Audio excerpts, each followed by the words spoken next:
तथा स्मृतिगिरो यमचिन्त्य शक्तिं सृष्टिस्थितिप्रलयकारणमामनन्ति तं श्यामसुन्दरमविक्रियमात्ममूर्तिं सर्वेश्वरं प्रणतिमात्रवशं भजामः। अज्ञाननिरधिरुपैति यया विशोषं भक्तिः परापि भजते परिपोषमुच्चैः तत्त्वं परं स्फुरति दुर्गममप्यजस्रं साद्गुण्यभृत् स्वरचितां प्रणमामि गीतां। नारायणं नमस्कृत्य नरं चैव नरोत्तमं देवीं सरस्वतीं व्यासं ततो जयमुदीरयेत्। हरे कृष्ण कृष्ण कृष्ण हरे हरे, हरे राम राम राम हरे हरे। गीता मंजरी का यह 231वां अंक है। हम लोगों ने 4 प्रकार के भजन करने वालों से संबंधित तत्वों को सुना और किस प्रकार सकाम होकर के भी भगवान का भजन करने वाले अन्य लोगों की अपेक्षा उत्तम हैं, इस विषय को भगवान ने समझाया। श्लोक संख्या 7:13 में और 7:14 में भगवान ने यह कहा है कि सब लोग मेरा भजन नहीं करते हैं। मोहितम नाभिजानाति मामेभ्यः परम अव्ययम्, यह भगवान ने 7:13 में कहा था। त्रिभिर्गुणमयैः भावैः एभिः सर्वमिदं जगत् मोहितम नाभिजानाति मामेभ्यः परम अव्ययम्। इसी प्रसंग में भगवान ने कहा था कि ये 4 प्रकार के लोग मेरा भजन नहीं करते हैं, मेरी शरण में नहीं आते हैं, और ये 4 प्रकार के लोग मेरा भजन करते हैं, मेरी शरण में भी आते हैं। प्रपद्यते से शरणागति तो है, पर सबकी शरणागति समान नहीं होती है। इस चीज़ को ही भगवान ने पहले ये यथा माम प्रपद्यन्ते तांस तथैव भजाम्यहम्, इस श्लोक के द्वारा यह कहा था कि मैं लोगों की शरणागति के अनुसार ही उनको उनके भजन का फल देता हूँ। यह 11वें श्लोक में भगवान ने कहा था।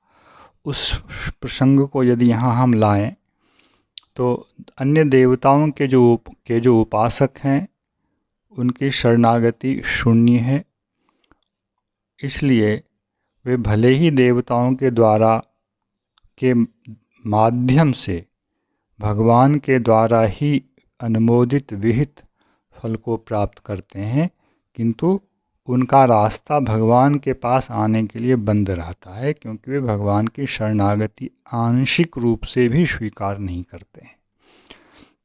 इसके विपरीत आर्त जिज्ञासु और अर्थार्थी ये भगवान की आंशिक शरणागति स्वीकार करते हैं और भगवान भी इन्हें इनकी शरणागति के अनुसार फल देते हैं।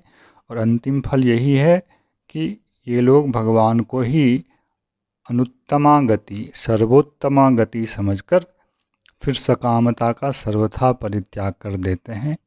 मोक्ष की कामना भी सकामता ही है एक प्रकार की, उसका भी परित्याग कर देते हैं यदि वैसा साधु संग उन्हें प्राप्त हो जाए, वह भगवान की दया से। अब पुनः एक दार्शनिक विषय को ला रहे हैं जो 7-13वें से संबंधित है। मोहितम नाभिजानाति मामेभ्यः परम अव्ययम। तो क्या जानते हैं वे लोग भगवान को?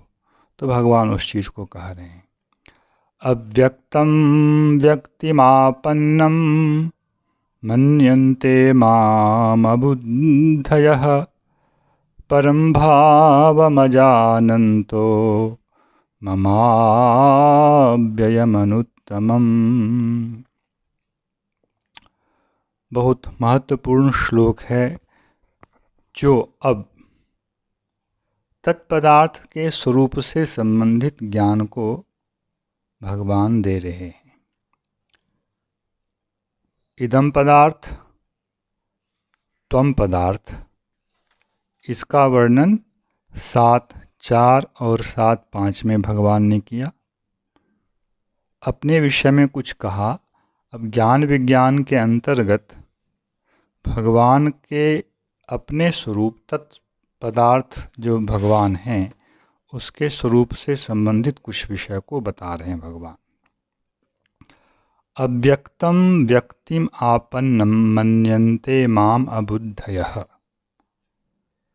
जो अबुद्धिमान लोग हैं, शास्त्र के में जिनकी पारदर्शिता नहीं है अथवा शास्त्र के प्रति श्रद्धालु भी नहीं है, दोनों प्रकार के लोग हो जाएंगे। वे भगवान को क्या मानते हैं? श्री कृष्ण को अव्यक्त जो है वह व्यक्त हुआ है। अभी जो हमारे सामने श्री कृष्ण दिख पड़ रहे हैं ये व्यक्त हैं, अर्थात इनका यह जो मध्यमाकार रूप है, वर्ण है, अंगों का सन्निवेश है, यह सब कुछ जो है व्यक्त हुआ है। जैसे मिट्टी में क्रिया के द्वारा कार्य की उत्पत्ति होती है और वह घट बनता है, घड़ा बनता है, तो यह क्या है? घड़ा पहले अव्यक्त था, अब वह जो है किसी कारण के निमित्त कारण के द्वारा वह व्यक्त हो गया।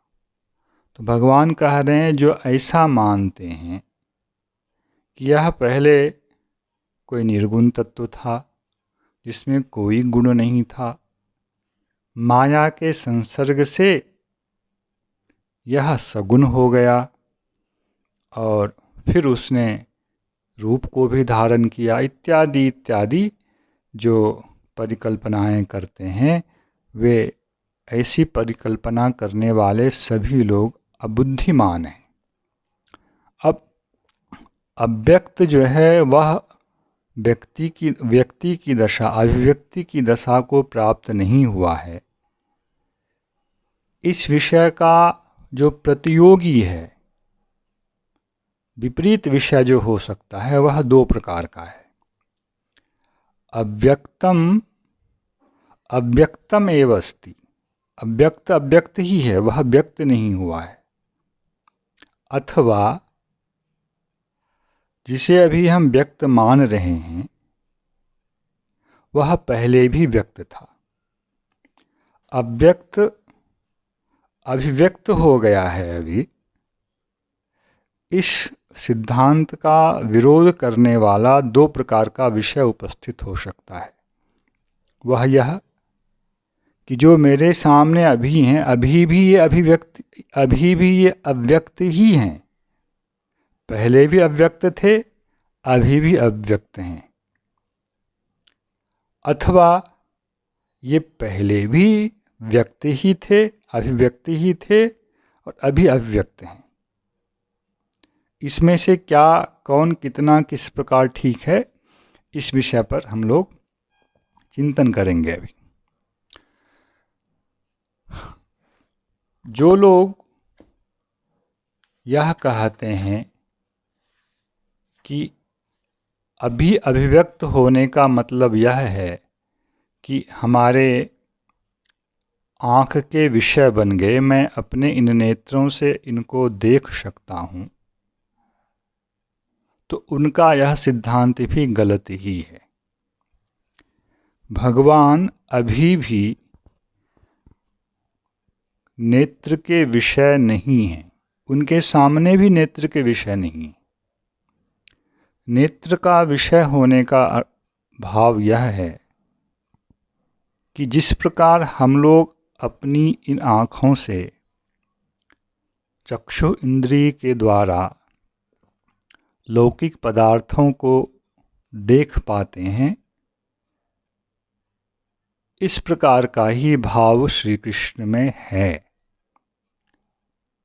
फिर से समझें, जिस प्रकार हम लोग अपनी आँखों के द्वारा उसमें रहने वाली जो चक्षु इंद्रिय है उसके द्वारा घटपट इत्यादि पदार्थों को देख सकते हैं, ऐसा ही गुण उस अभिव्यक्त में किसी प्रकार से आया, उस अव्यक्त में किसी प्रकार से आया, इसलिए अब ये अभिव्यक्त हो गए। पहले अव्यक्त थे, यह गुण नहीं था, और यह गुण आ गया। कहाँ से आया? तो वह गुण तो माया के संसर्ग से आया है। इसलिए हम जिसे देख रहे हैं वे भी पदार्थ, वो वे पदार्थ भी माइक ही हैं, माया के ही परिणाम हैं। और वैसा ही कुछ यहाँ भी हुआ है, इसलिए इनका भी शरीर, रूप, गुण इत्यादि जो कुछ भी है जो हम देख रहे हैं इंद्रियों के द्वारा, वह सब कुछ जो है माइक ही है। इस विषय का खंडन किया जा रहा है कि ऐसा नहीं है। सामान्य रूप से जिस प्रकार चक्षु इंद्रिय का विषय घटपट मठ इत्यादि पदार्थ बन जाते हैं, उस प्रकार भगवान नहीं बने हैं। क्यों? क्योंकि जो कोई भी भगवान को देख पा रहा है, जिस रूप में देख पा रहा है, उसके पीछे भगवान की अपनी इच्छा मात्र है, ना कि माया शक्ति का ही वह प्रभाव है जिसके द्वारा हम लोग घटपट इत्यादि को देखते हैं। यह अंतर है। असुरों ने भी जो भगवान का उस समय दर्शन किया, वह भी आंशिक रूप से भगवान का उनके ऊपर प्रसाद ही है। तथापि उन्होंने भगवान के स्वरूप संबंधी गुणों का स्पर्श नहीं किया, इसलिए उनको क्या मान लिया? ये माइक है। यह जो इनका रूप गुण है, यह सब माइक ही है। यद्यपि भगवान उस रूप से भी अव्यक्त ही हैं, अर्थात नेत्र के विषय नहीं हैं, किंतु अपनी कृपा के द्वारा ही भक्त अभक्त सबके लिए उस समय वे प्रकट होते हैं। पर अंतर यह होता है कि भक्त तो उनकी कृपा से यह भी समझते हैं कि इनका यह रूप गुण जो है यह माइक नहीं है, माया का परिणाम नहीं है।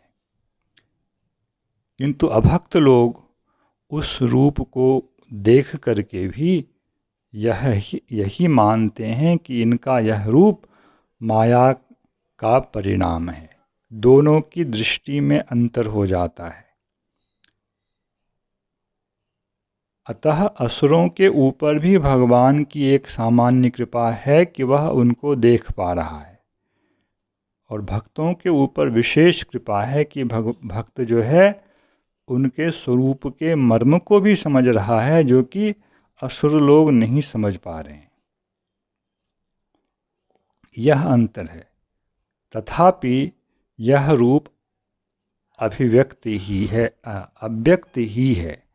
यदि भगवान का प्रसाद ना हो तो यह हमेशा ही इंद्रिय से अतीत है, इंद्रिय का विषय नहीं बन सकता है। यही सिद्धांत है कि जो पहले अव्यक्त था वह अभी भी अव्यक्त है। जैसे आगे हम लोग विश्वरूप के प्रसंग में देखेंगे, अर्जुन को भगवान ने विश्वरूप का दर्शन कराया। हालांकि वह विश्वरूप जो है भगवान का मायिक शरीर है, तथापि वह सबके द्वारा दर्शनीय नहीं है, हम लोग नहीं देख पाते हैं। अभी अर्जुन को भगवान ने उस रूप का भी दर्शन करने के लिए दिव्य दृष्टि को प्रदान किया।